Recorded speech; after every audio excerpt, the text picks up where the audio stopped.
દોસ્તો આપણા સૌરાષ્ટ્રના સંતની કંઈક તાકાત જ એની કંઈક ભક્તિની કંઈક ખુમારી જ કંઈક અલગ હોય છે। ત્યારે આપણા ગોંડલનું બંધિયા ગામ અને બંધિયા એક રામાપીરનું બહુ મોટી એવી જગ્યા છે અને બંધિયા ગામના મનુબાપુ જે અનેક વખત રામદેવરા પેદલ યાત્રામાં જતા હોય છે, ત્યારે આ વખતે એ દંડવટ કરતા કરતા રામદેવરા જઈ રહ્યા છે।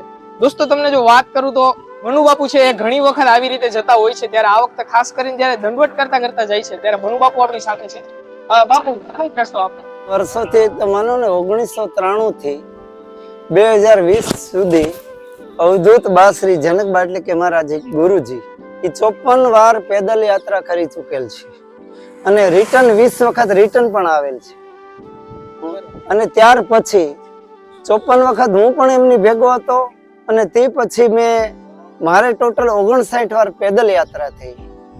એટલે અમારે બંધિયાથી રામદેવરા 750 કિલોમીટર થાય છે અને અમે વર્ષોથી જઈએ છીએ અને 2004 પણ એક વખત અમે દંડવટ યાત્રા કરેલી અને આજે 23/10/2025 ના રોજ અમે દંડવટ યાત્રા કરતા કરતા નીકળ્યા છીએ, પણ કોઈ સ્વાર્થ માટે નહીં, કોઈ માનતા નહીં, નિસ્વાર્થ માટે અમે વર્ષોથી જઈ રહ્યા છીએ।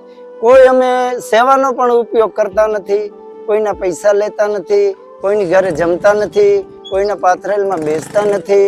અમે અમારી રીતે અમે રણુજાની યાત્રા કરીએ છીએ।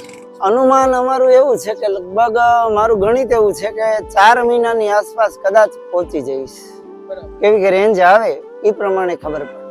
આ વિડીયો ઘણા માણસો જોતા હશે, પણ વિડીયો જોવા વાળાને હું એટલું કહું છું કે જે આવી રીતે યાત્રા કરતા કરતા નીકળતા હોય તો તમારા રીતે એની જે થાય તે સેવા કરજો। અમે તો અમારા રીતે અમારા જનકબાના સિદ્ધાંત છે એ રીતે ચાલીએ છીએ, પણ બીજા યાત્રાળુઓને કષ્ટ ન પડે એવું આપ સૌ કામ કરજો એવી મારી નમ્ર વિનંતી।